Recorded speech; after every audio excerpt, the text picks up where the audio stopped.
because Threads is now taking over. Yeah. And I've been on Threads. I've been on Twitter. I like Threads a lot. Threads is cool. Mark Zuckerberg's shoving it to Elon Musk. Kevin Durant, what a great tweet. Yeah, because both are just lovable dudes. Yeah, no. Kevin Durant, on Threads with the burner. Come find me. Is he? That's good. That's what he tweeted today. On Threads. Kevin Durant is great on Twitter. Did you see Jason McIntyre rip Kevin Durant from going into spaces and replying to people? Who the hell is Jason McIntyre? This is what's cool about it. I don't mind Kevin Durant. You know who Jason McIntyre is? Who? The 7,000th media member nationally who happens to be a Jets fan. What is this thing with all these Jets fans? I don't care about you. Yeah, when did Jets become popular? They got one championship in 1969. 1969. We're all Jets fans. Jets, Jets. Here's my Jason McIntyre impression. Yeah, Colin, exactly like you said. That's it. That's the impression. I wouldn't know. I don't watch that show. Ramona Shelburne yesterday joined Willard and Dibbs. After Willard or Dibbs was ripping us for telling the Giants to sell, they started talking some basketball. I just don't understand these Giants fans who would want to sell after 1 week. 1 week doesn't make a team. They're thinking they're all crazy. I don't think he was talking about that with Ramona. But. Yeah, well, with Ramona, he was talking about the Warriors should have maybe waited to make a move because they could have got this player. What? They had another choice. I mean, they could have waited for Dame. Dame is from the Bay Area. I know he was interested. If he got to the point where he was going to ask for a trade and the list was given, the Warriors initially would have been on that list. But I think now it's not possible, right? Because of the moves they've made. They sort of locked in. They could have waited. I think they did the smart thing by trading for Chris Paul when they did because they, preserved the optionality. Plus, they get a really good player. All right, here's Ramona Shelburne. She added a little bit more to this. It's an interesting thought experiment that we don't need to. It's not going to be reality now because Jordan Poole would have had to be in that trade probably. The Warriors do have young players. People like Jordan Poole is a good young player. Jonathan Kuminga is a good young player. If they wanted to go that way, but I really think financially that is the biggest prohibitive thing there. Dame is from Oakland. There has always been an interest level in playing back in the Bay, back at home, right? There's always been that idea of what if, but they're not going to get that trade done with the Chris Paul contract. 888-957-9570. Is anybody banging the table saying, damn it, we could have had Damian Lillard instead of Chris Paul? Because I'm not. Well, the financial flexibility is a real thing. Getting under that apron so that the financial cap apron, so that you can down the line move a player and then attach draft picks to it is very important. And that's a nuance that I don't think enough people understand. Here's what Dame is owed. As we talk about JP being owed all this money, here's what Dame is owed moving forward. $90 million or something like that? I mean, I'm looking at more than that, Bonte. He made $43 million this year. Next year, $46 million. The year after that, $49 million. In 25-26, oh my God, $59 million. Oh my God. In 26-27, $63 million. And is Dame playing back up to Steph Curry? Because you'd have to start Dame, right? Well, okay, so now what does that look like? When you have Klay, Steph, right, and Dame starting, it's a very short backcourt. Very small. Minimal defense. Very optional. Dame needs the ball in his hands. Yeah, a lot. And I'm not here to slander Dame. I love Dame. He's one of our own. I just don't think it's a great fit. He's from our soul. Yeah, that's the thing. And then what? Chris Paul's a better fit. But he's one of our own out in Oakland, California, so I don't want to slander Dame. He wants out of Portland. Now he's finally running from the grind because he sees that, oh boy, we are stuck here in Portland. I've got Chauncey Billups, who doesn't know what he's doing as a head coach. Cronin, the GM up there, is new to the job. We just drafted Scoot Henderson, another point guard. Anthony Simons is basically CJ McCollum 2.0. I got to get out of here. So I don't blame him for that. It's a little too late. After the draft, it's like, oh, now you want to leave? But I'm not going to slander Dame Lillard. But the fit with the Warriors, I never saw that before. I Dame gets brought up, hey, man, maybe the Warriors should go after Damian Lillard. Where's the fit? I don't like the fit. Well, and let's play the other side of this coin, which is Portland would not take back Jordan Poole when they have Anthony Simons already on roster. Right. They're not that they're the exact same player, but they're comparable. And drafting Scoot Henderson. Exactly. So Jordan Poole's going to go up there. You would still needed a third team to execute that trade. You imagine Jordan Poole going up there and coming off the bench of Portland? Yeah, that's not going to work. No. That's not happening. No. Some of the money is interesting in the NBA. I feel like we're really heading down this very difficult path where I'm seeing people like Zion Williamson get paid a lot of money. And it feels like to me, whether his body's giving up on him or it's a combination of him just not wanting to be in New Orleans, it does feel like he's playing his way, or not playing his way, out of New Orleans. Correct, Your B? lower extremities. So then I look at someone like Jordan Poole, who we made a lot of comments. He got paid too soon. Like, okay, so we just paid the league LaMelo Ball and Anthony Edwards, and I get you kind of have to pay them because of the way it's set up. $260 million each. But do you? $260 million each. I mean, I just saw Dylan Brooks get $80 million, which fine. That wasn't even the most insane pay. Fred VanVleet. Forget Fred VanVleet. He got 40 a year. Desmond Bane's getting $200 million. Yeah. And I like Desmond Bane a lot. $200 million? I mean, I'm having reservations paying Jaylen Brown $300 million. $200 million for Desmond Bane? Right. But the whole I want to go back to Dame Lillard for a second, though. This whole thing about Damian Lillard, if the Warriors would have waited.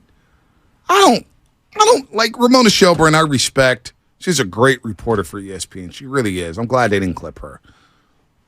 Why would Portland do business with the Warriors? Why would the Warriors mortgage Jordan Poole or Jonathan Kuminga for Dame Dollar if they would have waited? Like, you would have waited. Draymond Green may have said, you know what? What are you waiting on?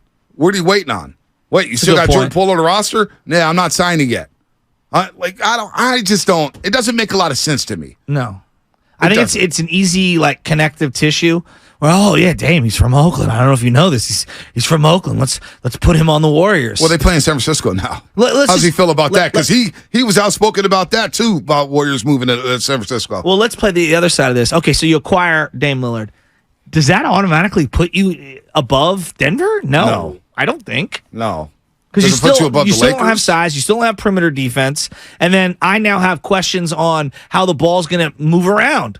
You know, like what does Klay Thompson look like with Damian Lillard taking up a lot of shots and not passing the ball as much? What about Andrew Wiggins? Yeah, that's a good point. Would you have to trade Andrew Wiggins? Portland's looking for a king's ransom here.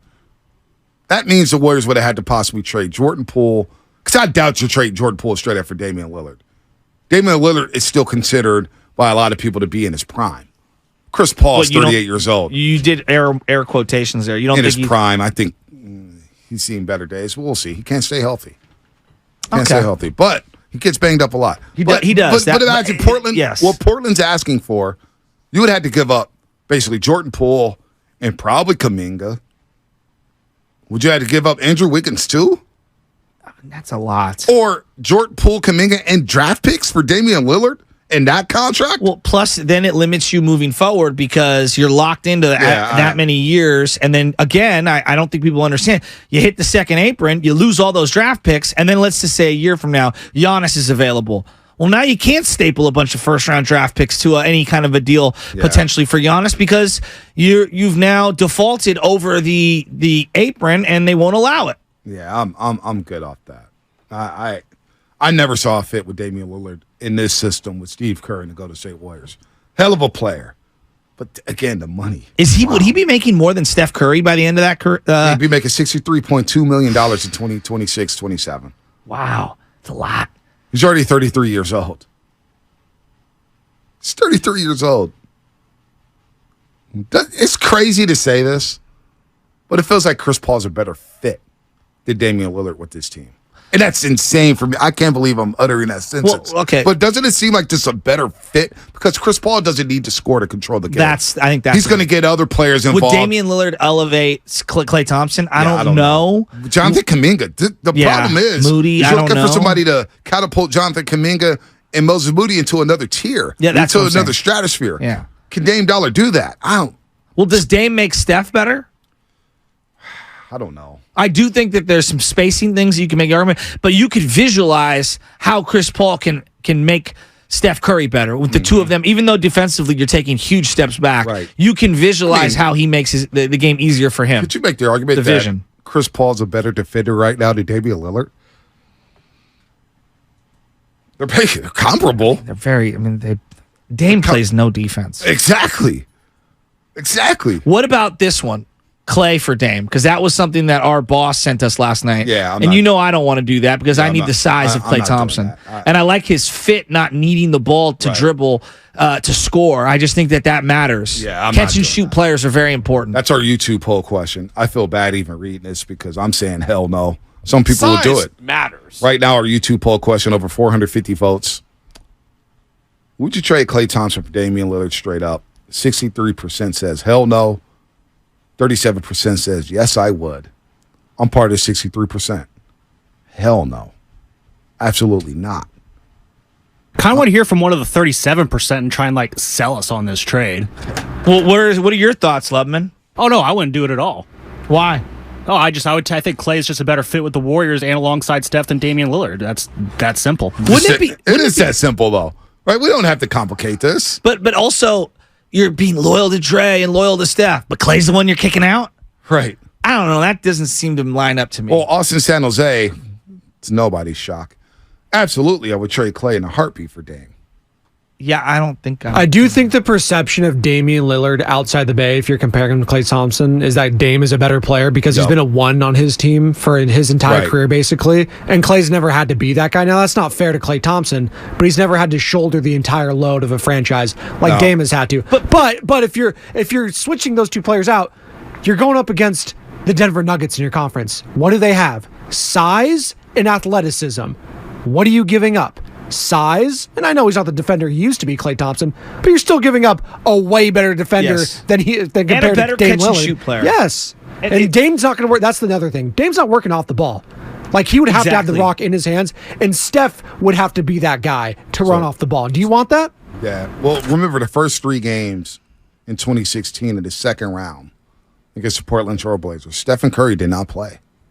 Remember, he came back in Game 4. Now, Klay Thompson played the first 3 games, and he was basically a lead dog in that series against Al Farouk Aminu, Mo Harkless, Dame Lillard, CJ. Who was their center at the time? Was Alan Crabb there? No, I don't think Crabb was there. I think he was gone. But Klay, was forced to carry the offensive load in those 3 games. Now, I get it. It's not the whole season. But 37, 27, 35. And then Steph came back. Was it Zach Collins and Myers Leonard there?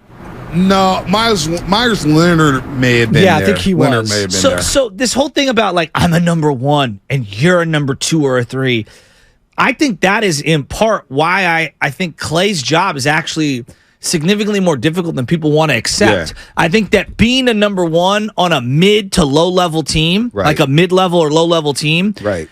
I'm not saying anyone could do it. That's not what I'm saying. But what I'm saying is like, go get your numbers. And, hey, if we fall short, it's all good. Being a key cog on a championship team, to me, means more than what it does to the average person of being like a 1 on a loser team. Like I see a lot of people talking about LaMelo, right? For example, the Warriors whiffed out on LaMelo. And I'm like, hey, I'm glad that he's a number 1 in Charlotte. And How would he be as a good number 3? But yeah, what would he look like as a number 4? Number 4, number 5. Is he getting $260 million this offseason if he's playing with the Golden State Warriors? How many teams has KD been on, where he's the number 1 and somebody else who either was there originally or he went to go join with was also a number 1? Mm-hmm. And has that worked out for him? No. It's been really hard. By the way, that team, Alan Crabb was on that squad. He was on that squad. Speaking of getting paid. Mason Plumlee, Ed Davis, Gerald Henderson, Myers Leonard, Noah Vonleh, Pat Connaughton, Chris Kaman was on that roster. Cliff Alexander. Wow. Now, B, I would say this. Like, when you have all 5 guys looking at you and you're the number 1 and you're the guy that they're game planning for, absolutely there are some challenges that are baked into there that I don't dismiss. Those are legitimate. I agree with all of those. But we act like being the number 2 or number 3 to someone else's number 1 is some easy thing. Yeah, Not everyone could be Pippen. No. But also, he's had to step up, Klay Thompson, that is. That's what I'm saying. And a lot of those playoff runs and being number 1. And he's delivered. I agree with that. He's delivered. Was he a number 1 in Game 6 against Oklahoma City? You don't win that game without him. All right? So I'm that number 1, number 2, number 3 thing, I don't get caught up in. But I just think play at a high level? Disproportionately overrate number ones. Not that they're not important and not that there aren't valid reasons. I just think we give way too much credence into being a number one. But here's the deal. I'll say this. Even if Dame Lillard was that number one, he has to shoulder the scoring load. He has to be the leader of the team, the face of the franchise. I can make an argument that Klay had more responsibilities on those championship teams. Hey, Klay, you have to guard Damian Lillard. But Klay, prior to the injuries. Absolutely. Klay, you have That's to guard, where I'm going. You have to guard Exactly. Donovan Mitchell. You have to guard James Harden and Chris Paul. You have to guard Kyrie Irving. Oh, by the way, we need your shot. We need you to shoot 40% from three and score 20 a game for us while defending at a high level. So that's where I'm at with that. Ramona Shelburne also added something about CP3, whether or not he fits with the Warriors. When I talk to Warriors folks, they seem really excited about it because he's a grown-up. He's a hell of a player. One of the things that you can't even walk in the door if you don't have basketball IQ.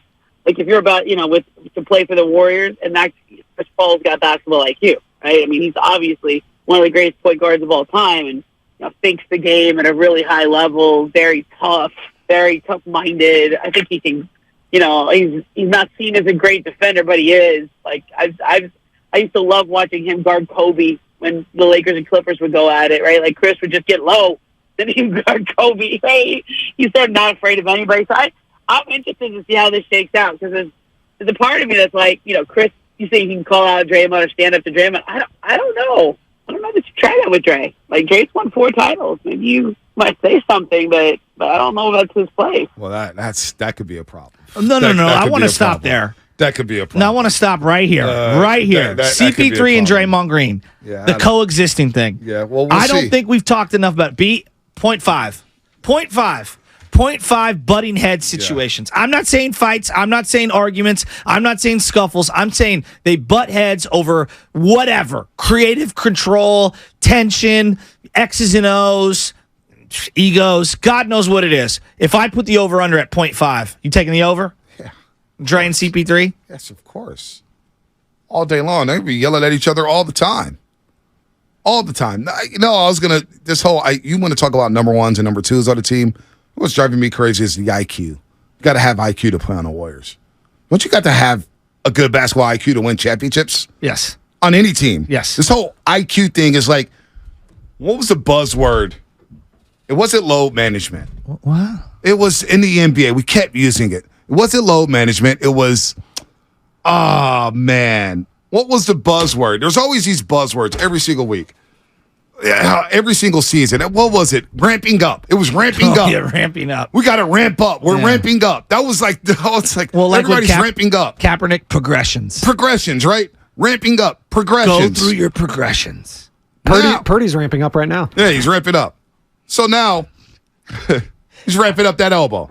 But now, this whole thing about IQ.